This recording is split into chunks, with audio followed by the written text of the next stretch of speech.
half of able-bodied Section 8 voucher recipients, for example, will spend more than 15 years in subsidized housing. 50% spend 15 years in subsidized housing. That's longer than it took to carve out Mount Rushmore, by the way.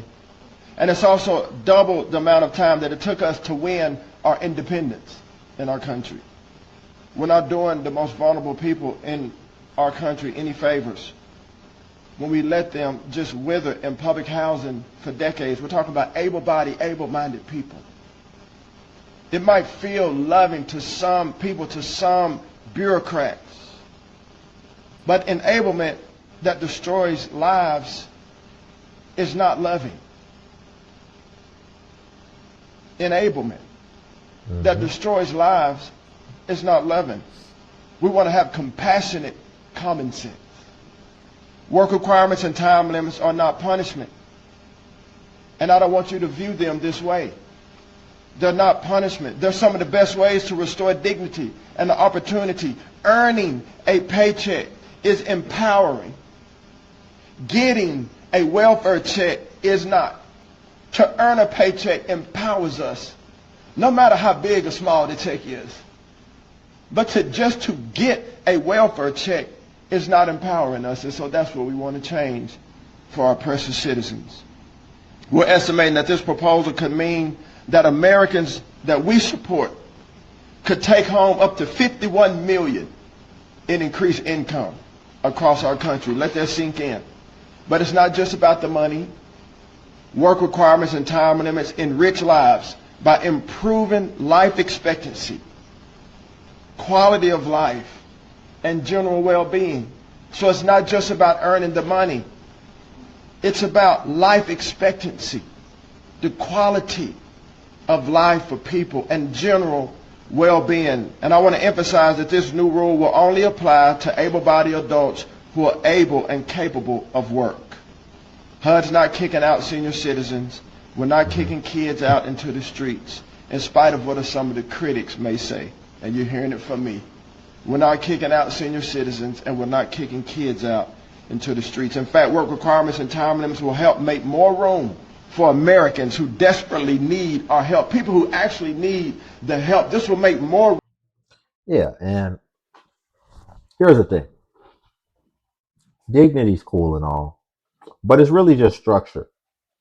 And he addressed the aspect as far as the time limit's concerned. Obviously, the 2-year rule, where now, or let me say before, when you were on public housing assistance, you could pretty much do it to perpetuity. You could pretty much ride that out for decades. That's why he brought up the example of the 15 years that it took to carve out whatever. Now we've created some constraints to where there's only going to be a 2-year time limit, and as soon as you get on it, you pretty much know you're on the clock. So what do you think that's going to do for people? Now, that's going to create some urgency. So even while they're there, they'll still be actually working on themselves and trying to improve their situation, which, as we've been seeing, a lot of people have been on the assistance and they hadn't been taking that approach. They hadn't been doing anything in order to upskill or be better because they just assumed that this would be around for their entire lifetime, which now it's not, which I think is great. Dignity is great, but structure is also great and is good for your spirit.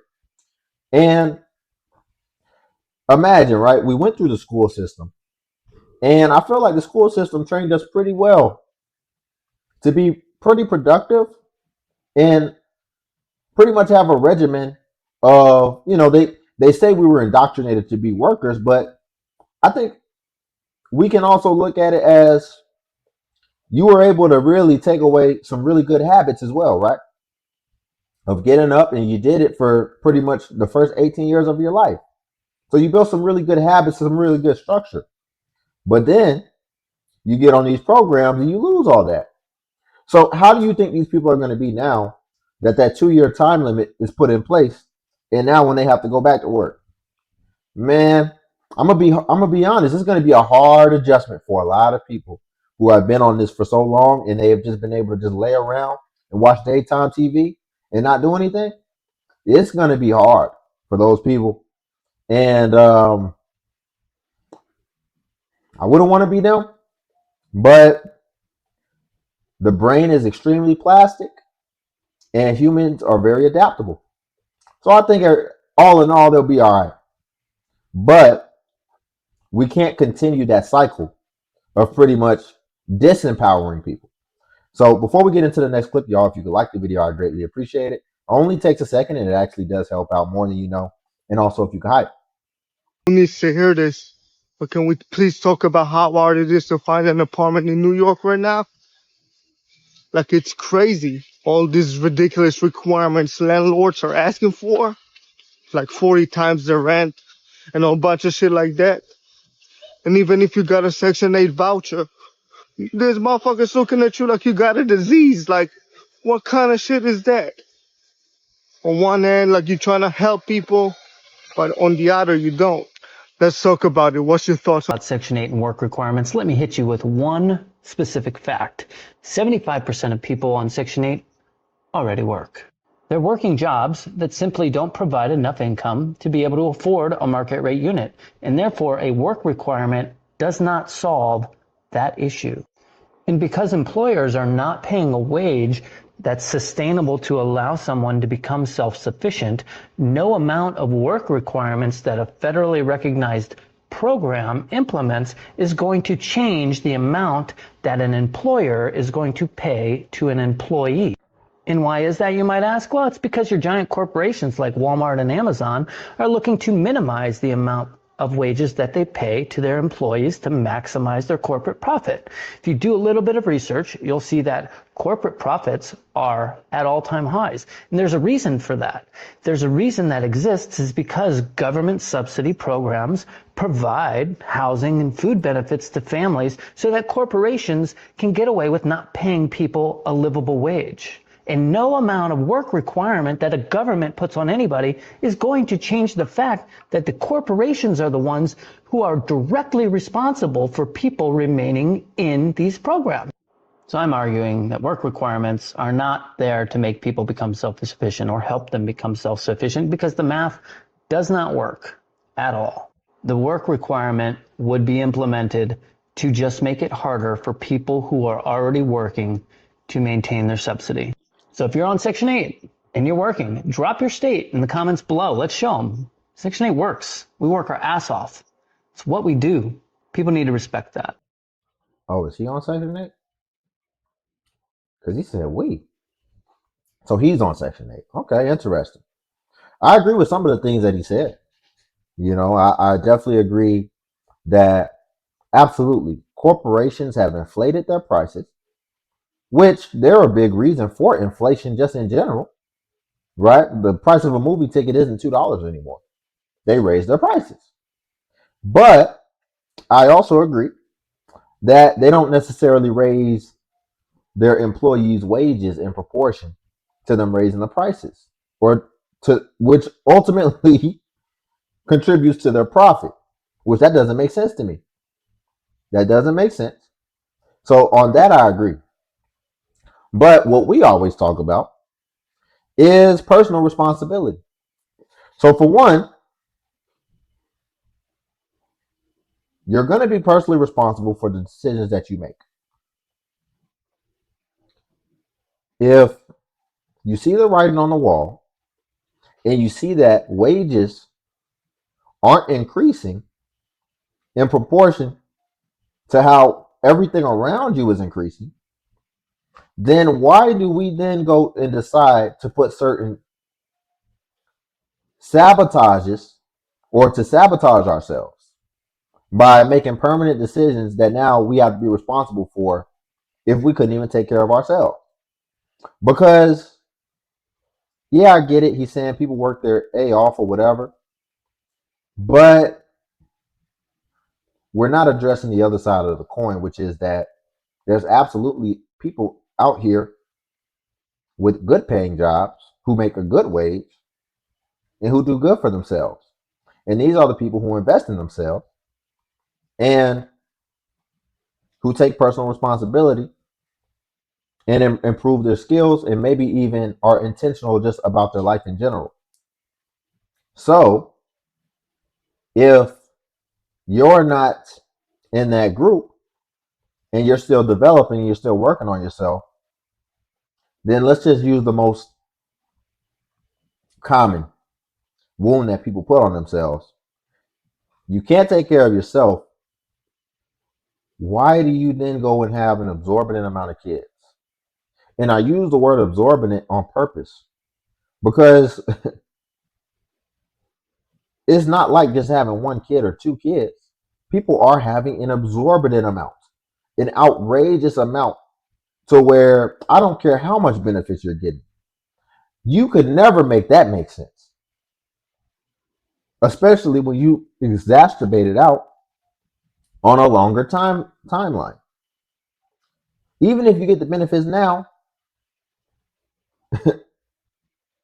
these kids are still going to be growing, and eventually all these kids are going to be in school, and you're still going to have to be responsible for them, but there's not going to be any excuse of why you can't work anymore. So then what are you going to do? It's like just kicking the can down the road, and eventually the rubber is going to meet the road ultimately. So again, in closing, I agree with a lot of the things that he says, and I think they're absolutely issues and issues that need to be addressed, as far as especially wages not going up in proportion to inflation. But I think that we have to react and respond, accordingly, which is if wages haven't gone up and we're struggling to take care of ourselves, then you don't just get to go and make impulsive decisions that make it even harder for yourself. That's not a good response. You need to react accordingly. And at the very least, you just need to make sure before you make permanent decisions that you can at least take care of yourself. We're making these things more complex. It's very simple when you really think about it. It's pretty obvious. But we're allowing people to be able to say, oh no, I have an opinion, it matters. But then we look at your life, it doesn't make any sense why you should be making any decisions out here. Because it's like on one hand, you want to be so boisterous and you want to have all these ideas and opinions. But then when we look at your specific situation, you don't want to be held responsible for that. It's very interesting. Comes to vouchers, they're different. Section 8 vouchers. They have vouchers for people who are living with HIV. They have vouchers for veterans. They're called VASH. And our veterans, as they should, can get priority with housing. I think people have a huge misconception that Section 8 housing is the projects or it's always going to be bad, but it's not. When we hear Section 8, probably a lot from the Reagan administration, we think of the ghetto queen and ghetto mama. They're people with vouchers that were U.S. veterans. They're people with vouchers that became disabled, but they were doctors and nurses. They just needed help. They needed assistance. But all up on Connecticut Avenue with UDC, there are a lot of seniors that used to work for the federal government, and they have Section 8 vouchers. They might have it for senior, disabled, or something like that. But everybody was Section 8, Byron. But there are people that run into situations where they need help with housing, they need help with mental health, they need help with medical, and there's nothing wrong with that. Everybody that gets Section 8 isn't just lazy or looking for a hookup. I am pro Section 8. I am pro I can tell. using my taxes to help. It was hard not to cut her off because I was getting kind of triggered because I don't appreciate her being disingenuous and acting like she doesn't understand what people are talking about. Here's what I mean. Listen, every time people review these situations, what they say is they don't include the veterans. They don't include the disabled. The first gentleman we watched even mentioned that's not going to affect veterans. That's not going to affect disabled. She's not addressing the caveat, and she's not addressing the fact that this is a more nuanced conversation. She's being disingenuous. The nuance is a lot of people who speak against government assistance or who speak for government assistance reform often say that they like government assistance being around for and being only specifically for certain groups of people like the disabled, veterans. They're absolutely for that. The segment that she started talking about and being so animated about, that is what we're saying as far as who shouldn't receive it, especially if they're able-bodied or if they're making certain decisions that then put them in a situation that they don't want to be personally responsible for. A veteran, they serve this country. So they are owed a certain degree of preferential treatment. Disabled, they did not choose the situation that they wound up in. They did not choose to be disabled. It was just a card that was dealt to them. See, it's a lot of people out here living like they've been dealt a bad hand, but really, everything is of their own creation. But then when we actually have a person or a group of people who have actually been dealt a bad hand, yes, no one is speaking against that. We're speaking against, like the first gentleman eloquently stated, we're speaking against the able-bodied people who are intentionally making decisions and abusing certain things because they can. That's what we're referring to. And funny enough, she pretty much encapsulated it perfectly as far as what that could possibly look like, stereotypically. So we'll leave it there for today. If you could like the video, I greatly appreciate it. Only takes a second, and it actually does help out more than you know. Also, if you could hype.